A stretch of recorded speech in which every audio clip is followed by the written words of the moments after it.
Mr. Madan. Mr. Madan.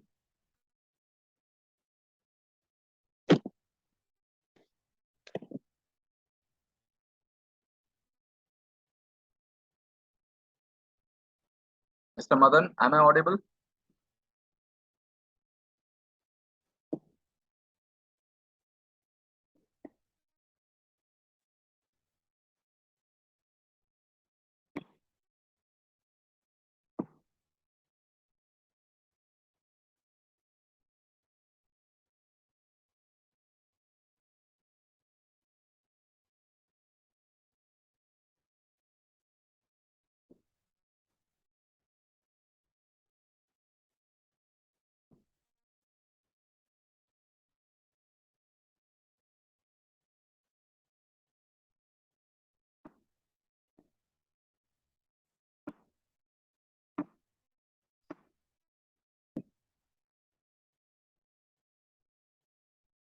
Mr. Madan, am I audible?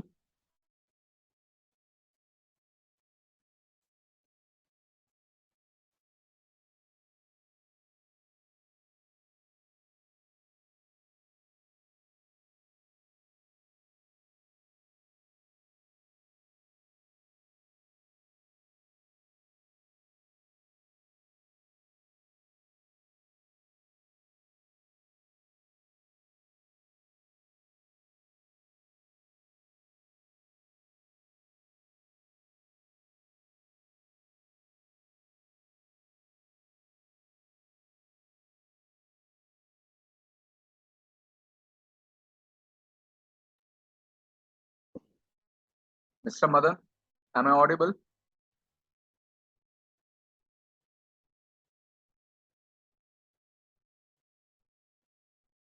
Madan?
Good evening, everyone. Am I audible?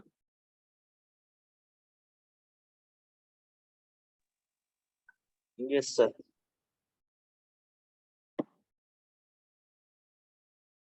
I welcome you all for this webinar program on sports injury prevention. It is scheduled at 4:30.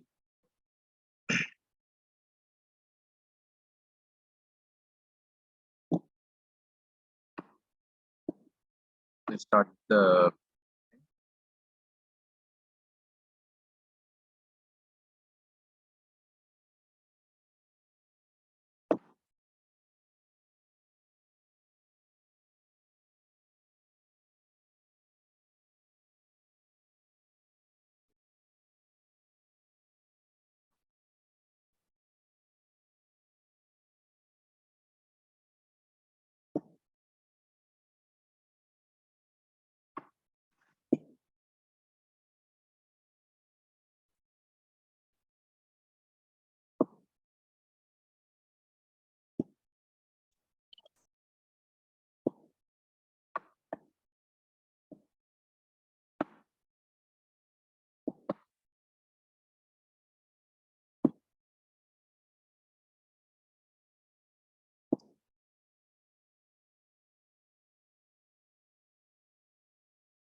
So, I'm myself, Hariharasudhan Ravichandran.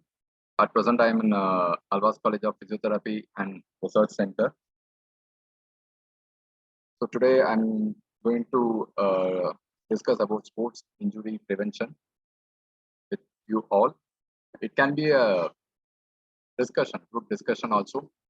So, any doubts or anything from your side, input is also always welcome. We'll begin the presentation. Sports injury.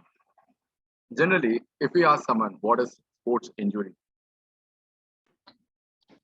the answer everyone tend to say that it's an injury that commonly used to happen in sports. That's a very basic answer. Is it audible? Anyone has difficulty in hearing? Yes, sir, it is audible. Okay.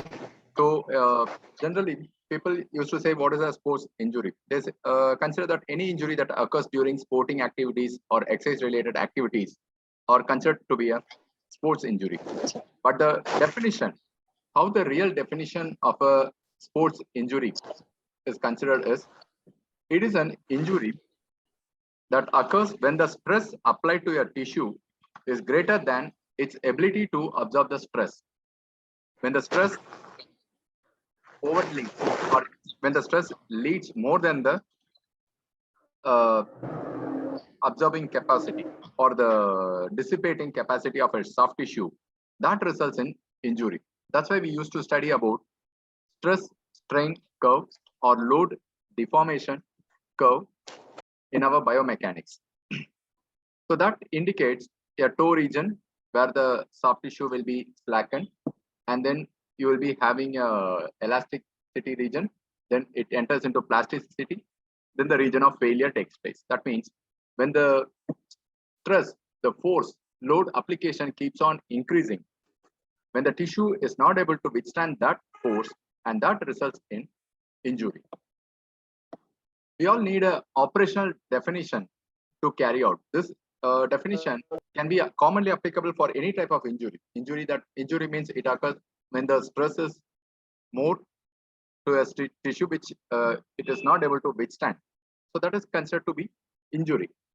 In common daily life also it will happen, but in sports, if you ask, always there is a risk of injury in the sports. There will always definitely risk will be there, and some people tend to say that injury is just part of the game.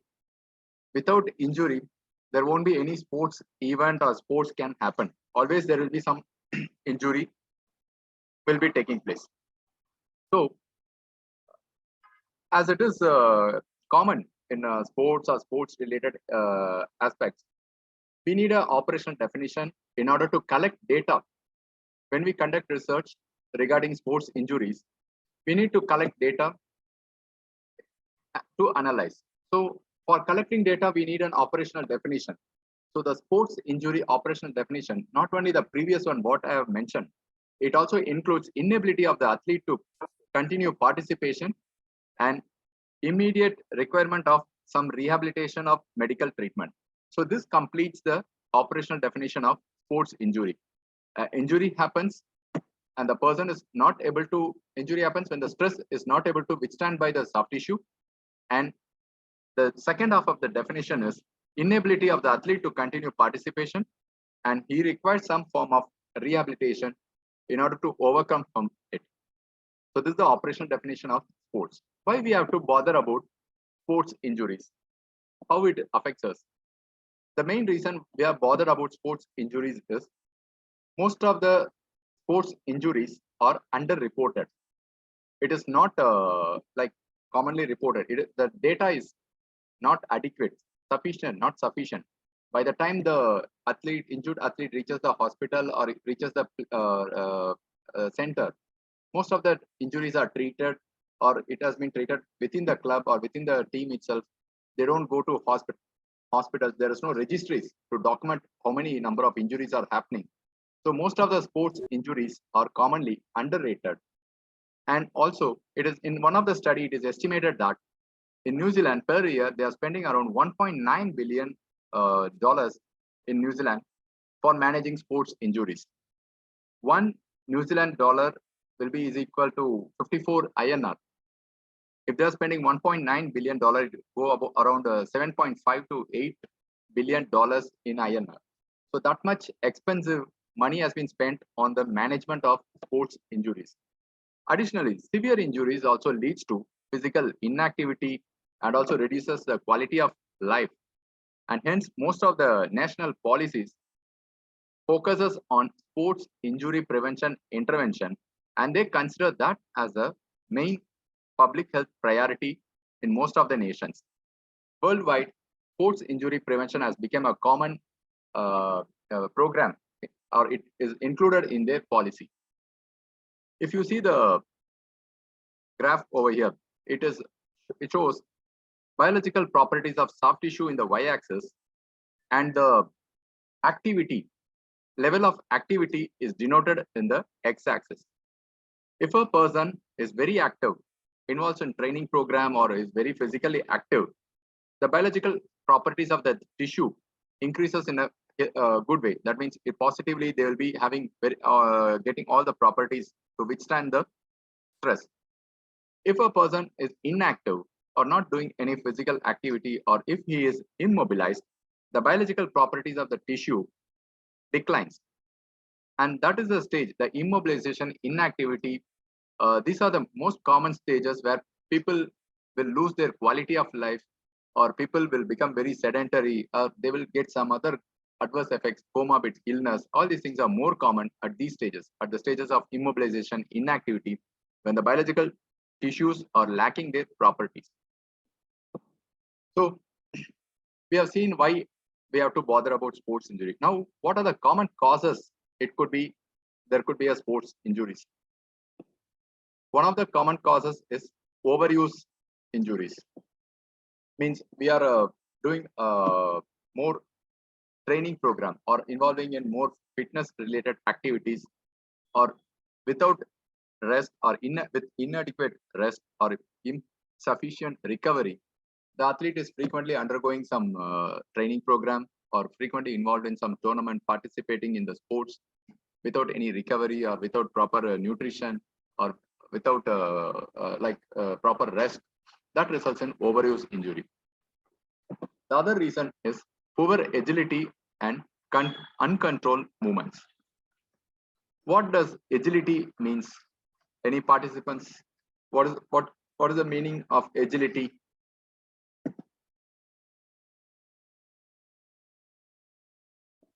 Agility. Can anyone answer what is the meaning of agility?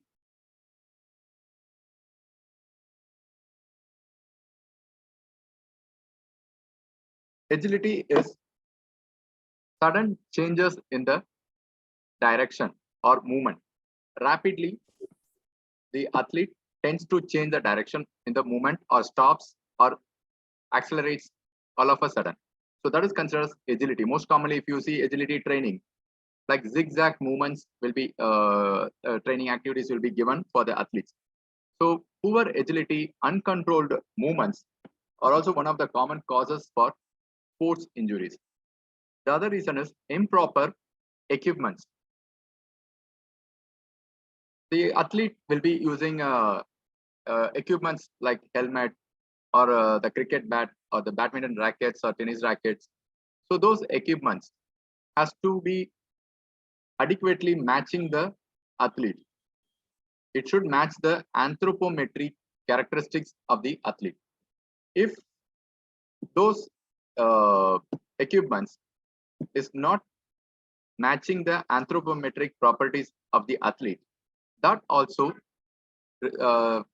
may be a predisposing factor for resulting as sports injuries.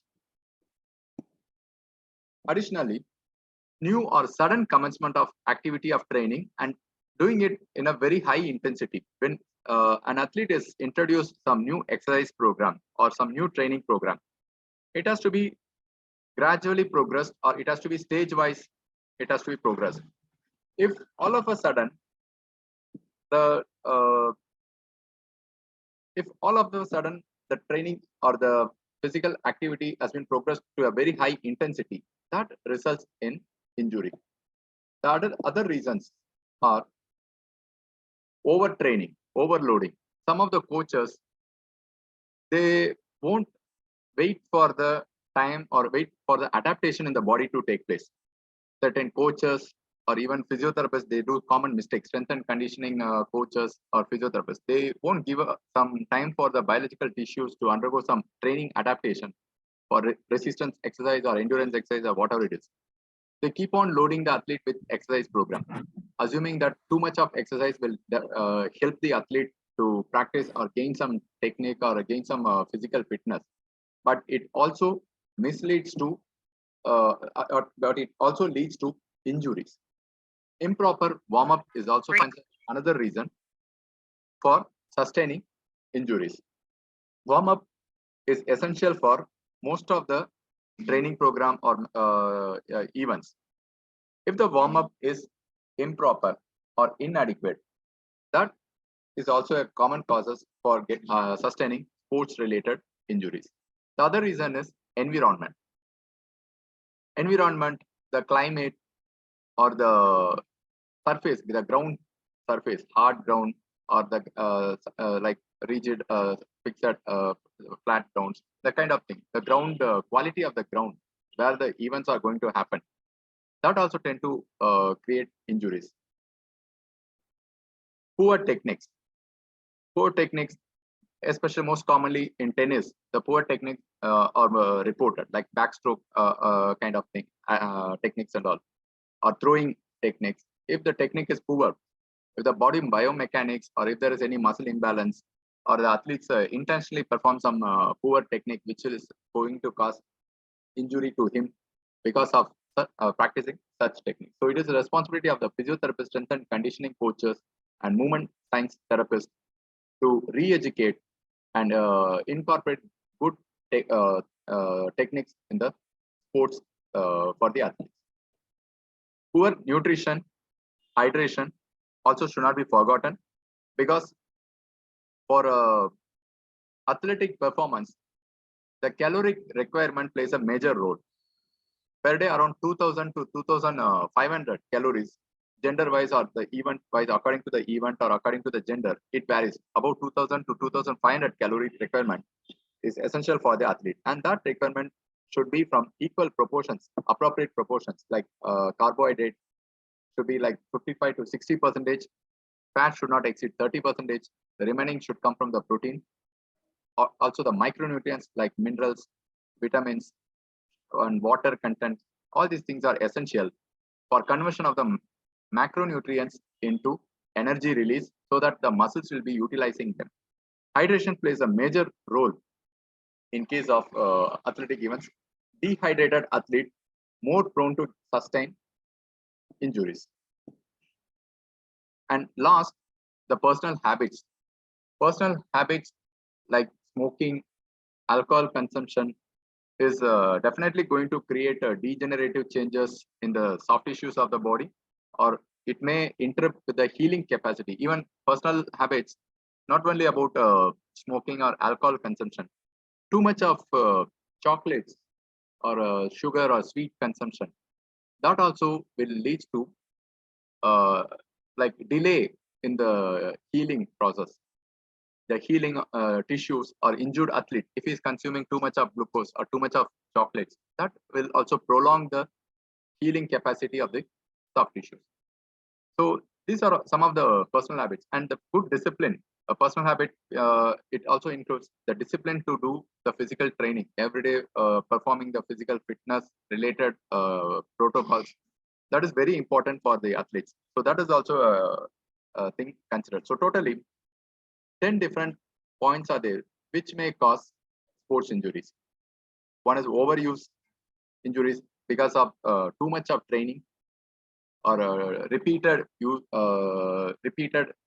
performance or repeated training program with inadequate rest or inadequate recovery or inadequate nutrition, poor agility, improper equipments, new or sudden commencement of activity and performing it in a very high intensity, overtraining, overloading, improper warm-up, environmental aspect, poor body biomechanics or throwing techniques, poor nutrition, hydration, personal habits. These are all the common causes that causes sports injuries. Now, the internal factors associated with sports injury. What are the internal factors? Because we have seen these causes, it's a combination of both internal and external. So what are the internal factors that will result in sports injury? So these are the internal factors which will be arising from the athletes, which are identified within the athlete. It is not going to come from, for example, environment is an external factor. So internal factor, which is related to the athlete or which is within the athlete. We are classifying the internal factors into two different aspects. One is non-modifiable, the other is modifiable. Under non-modifiable, age, gender, ethnicity, genetics. These are the internal factors that results in sports injury. Under modifiable factors, muscle strength, flexibility, previous injury, joint stability, proprioception. These and all can be considered as a modifiable factors, because if the muscle strength is lagging, we can improve it. Flexibility is poor, we can improve it, or we can train for flexibility. Previous injury, we have to heal it. We have to give time. Rehabilitation have to be done, given time, and then make the person fit to participate in the sports. Joint stability, taping or some additional measures or rehabilitation has to be done, improve the stability of the joint, and then the athlete will be returned to the sports events. Proprioception, proper balance and proprioception training programs has to be implemented. Once implemented, it will improve. So these are considered as the modifiable factors. Generally, the non-modifiable factors are age, gender, ethnicity, genetics, which is difficult to, which is beyond our control to modify, and so that they can, if any of the athletes suffering from non-modifiable factors, and that results in injuries, it's difficult to overcome from that. And that's why most of the athletes, they could not able to continue the sports. Most common reason could be related to non-modifiable factors. Now, the external factors in sports injuries. The external factors are divided into 5 aspects. One is training related, the other is overload, environment, number 4, faulty equipment, and number 5, the rule. In related to the training error or training aspect, non-optimal techniques, the technique which is not scientifically proven, or the techniques which is not effective, or the technique which is not suitable for the athlete, utilizing that technique in the training program will definitely lead to injuries. These are the external factors. It's not within the athlete. The technique is wrong. The athlete is forced to practice that, and that results in sports injury. And over distance, fast progression, high intensity, fatigue. These are the other training related aspects. Like the progression should be, we have the progression, progressive resisted exercises, or every training program or every protocol progresses. There will be a criteria to progress. Without using any criteria, if you progress an athlete from one stage to another stage, that results in injury. High intensity training program, fatigue, and when all these things are there, when a person is fatigued, definitely that leads to a training injury, related injury.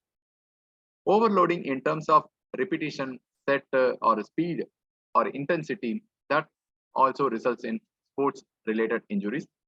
Environmental aspects such as temperature, humidity, wind, light, altitude may interrupt with the performance of the athlete, or it distracts the athlete, or makes him getting dehydrated. Temperature makes the athlete dehydrated. If it is a very hot environment, automatically he will get dehydrated. If it is very cold environment, frostbite or like vasoconstriction, that vascular changes, that will result in injuries. Humidity, wind, light, altitude, all these things has an impact on creating sports related injuries. Faulty equipments, and finally the rule, foul play, aggressive in the game, or violence that happens during the game. These are all more common in contact games, rugby, football, soccer, these events. The foul play, aggressiveness, tackling, during tackling, the aggressiveness will be more among the athletes, the ball carrier and the tackling person. When they are in contact or when they are trying to possess the ball or take over the ball, that time those injuries are more common. So these are all the external factors we have to consider in sports injuries. The overall picture is there is always a complex interaction between the internal factors and the external factors in creating injuries. So the overall picture is over here. The internal factors, the age or related aspect, and the external, the modifiable factors like range of motion, previous injury, strength, non-modifiable, modifiable internal factors will make an athlete more vulnerable or predispose him. And when that predisposed athlete who is predisposed to internal risk factor, when such an athlete is again exposed to an external risk factor like temperature or environmental factor or equipment related factor or rules related factor, training related or overload related factor, that puts him more at risk and results in injuries. This is how the internal factor and external factors makes an athlete to sustain an injury during the sports. Now, we're coming to the main part. What is the role of sports physiotherapist in injury prevention? Number one, we have a main role, what we are discussing now, that is related to prevention. So most commonly the word IPEP is discussed in the sports injury textbooks. Like IPEP, it means Injury Prevention Exercise Program. This term is common whenever you read any of the sports injury prevention related books. This will be more commonly given. So IPEP, Injury Prevention Exercise Program, designing that is performed by the physiotherapist. Physiotherapist designs injury prevention exercise program for the athletes. This is one of the main role. Next is evaluation, assessment, or examination. This is very important to determine the treatment. First is prevention, second is evaluation, third is injury happens, then the rehabilitation will be performed by the physiotherapist. And when the athlete is fit, he does not have any issues, he is very well or fit. In that case, we have a concern about the performance enhancement, and finally, education of the coaches. It's not only athlete, the coaches, stakeholder, or athlete. Everyone has to be educated about sports injury. And finally, it doesn't stop with education. Research, performing research to collect data, how the injury happens, how many injury happens, or how to prevent it. What is the effective method to control that injury? That and all will be identified by research work. So the sports physiotherapist is also essential to carry out some research work whenever he is having data or whenever he is involving with sports injury rehabilitation, so that his research work can guide the other physiotherapists or those who are wanted to get specialized in that will get various knowledge based on the research work or the data provided by the each and every sports physiotherapist in terms of injury prevention. So physiotherapist, in case of sports, we will be having prevention, evaluation, rehabilitation, performance enhancement, education, and research related functional role. Now, we have seen the picture of injury, why we have to bother about injury. Now, how the injury prevention will help us? The injury prevention will be, the injury prevention program will be helping all the stakeholders. It will be helping the organizers to prevent any adverse effect, or the third party payers, the insurance company, the loss can be prevented. And overall, it's not only about the financial or profit aspect. Safe sports or the sports without much injuries or less injuries will benefit the athlete as an individual in emotional aspect, financial aspect, intellectual aspect, physical aspect, and in social aspect. If an athlete is affected by sports injury, it will affect his all biopsychosocial aspects, and it will put him under various negative consequences. So now the main thing, sequence of sports injury prevention, how the sequence takes place, how we are going to do sports injury prevention thing. There is a Van McLean model. First, it is a sequence how sports injury can be prevented. First thing is, the first step in the sequence is establish the extent of injury, identify the incident. That means you have to find out how much incidence happens. Establish the etiology of mechanism of injury, what causes the injury. Third is introduce or implement some preventive measure. Fourth is assess the implemented program by repeating step 1, because you have implemented some program. Whether that program is preventing injury or not, that you will identify by repeating step 1. Again, you have to find out the incidence. You have to complete the loop. It is not like 1, 2, 3, 4 over. 4, after 4, you will again go to step 1. It is a like vicious cycle. You will be finding out incidence, mechanism, give a preventive program, assess the effectiveness of the preventive program, check again the incidence. Incidence is reducing, then your preventive program is effective. Incidence is increasing, modify or change the preventive program. So in that way, it should go like a vicious cycle. So first is why we have to find out the extent of injury prevention program, because we don't have data. Most of the injuries are treated before the time it reaches the hospital. There is no registry collecting the data. So we have to do some kind of case series or cohorts study design, prospective or retrospective, to identify the incidence of sports injuries. Case series is an observational study. Cohort is an analytical or quantitative study. Most of our literature at present lacks quantitative study or cohort study designs. Most of the data what we have in the literature is case series or qualitative or observation related data. That is not essential for us to determine a perfect injury prevention program. And hence each and every sports physiotherapist must try to find out the incidence of injuries in the sports team or in the club they are involved with it. They can implement the same vicious cycle in their work environment. Second point is how to identify the mechanism of injury. As we discussed, one is intrinsic factor, the other is extrinsic factor. The most common mechanism of sports injury is re-injury from a previous injury. He is not completely recovered. Before recovering, he participates in sports and get re-injured. That is one of the most common and most highly prevalent thing that is relating to sports injuries. And now, once you've identified the etiology, you will be creating one preventive measure or preventive design, and you will be implementing it. And you will be implementing it to analyze it. You have to perform some RCT. You will be comparing a group of individuals with preventive methods and a group of individuals with usual routine thing. We have to do it because we don't have data again. Very few data exist regarding the preventive methods and its effectiveness. So we need to perform more research work in identifying the preventive effectiveness of preventive methods by performing randomized control trial. And finally, we need a system to monitor sports injury.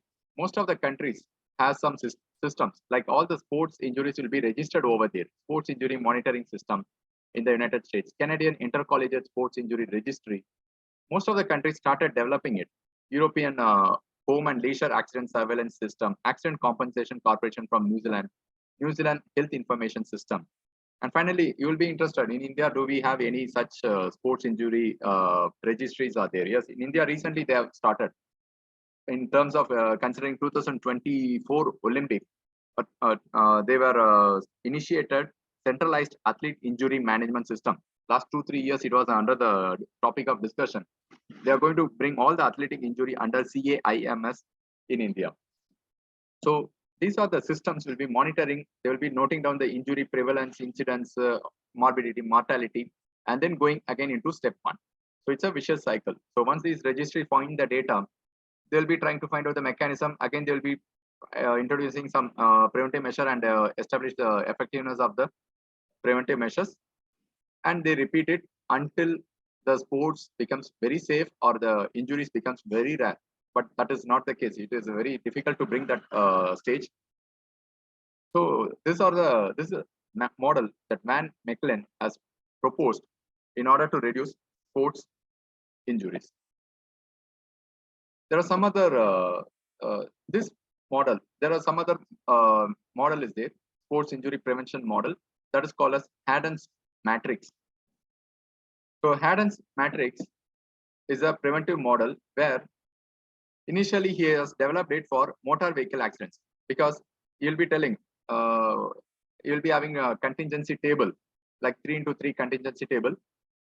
In one the vertical and the horizontal aspect of the table, you will be having pre-injury or during the injury, post-injury, and the other aspect, vertical aspect, the rows, you will be considering the victim, surrounding, and the equipment. So this is how the HADDON'S matrix goes away. The same matrix have been followed for sports injury prevention. So the matrix goes like this. It will be having pre-event, event, post-event. And the other end of the contingency table, there will be athlete, surrounding, environment, and equipment. So pre-event, how and all we can prevent the injury. The athlete can undergo some neuromuscular function program, so that the rate of firing or contraction of the muscle fibers can be monitored, or it can be brought under control. Training some proper techniques, and the environment, bringing floor friction, improving the friction in the floors, playing rules can be modified according to the injury incidence of injuries. Equipments, shoe friction, this and all can be considered in the pre-event. During the event, when the athlete is sustaining some injuries, the training status, how much he has trained for the event, that will help him to prevent the injury. And other is how he fell down, the falling techniques. There are some sports team where they will train for falling also. They'll be teaching or the falling techniques, or they will be training for a very proper way of falling techniques. Most of the sports is always related to falling. How you will be losing balance and how you are gaining balance. That is sports. In your line of gravity will always goes outside the base of support, and you are about to bring it inside the base of support. That's how the sports thing will be going on. Sorry to interrupt. The presentation may finish in 1 minute. You can log in with the same ID and same password. It will work. If it stops in the middle, you can log in the same ID and same password. There are a few more slides to complete. In case of surroundings, safety nets or safety environments can be considered. Equipment related aspect, tape, braces during the injury, sky bindings or leg paddings. These are the things will help to manage the injured athlete.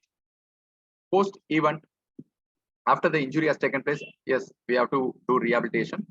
And surroundings, we should always keep or covered with some emergency medical coverage, first aid equipment, ambulance. So this is a HADDON'S matrix, where in one aspect you'll be having pre-event, event, post-event. The other part of the thing you'll be having athlete, surrounding, equipment. You have to match for the athlete with pre-event, event, post-event, and surroundings and equipment in the same way. And you have to develop strategies. According to the sports, this HADDON'S matrix will change. It is not going to be the same. Each and every sports, each and every thing, it will be changing. So I'm logging in again. You all can join again.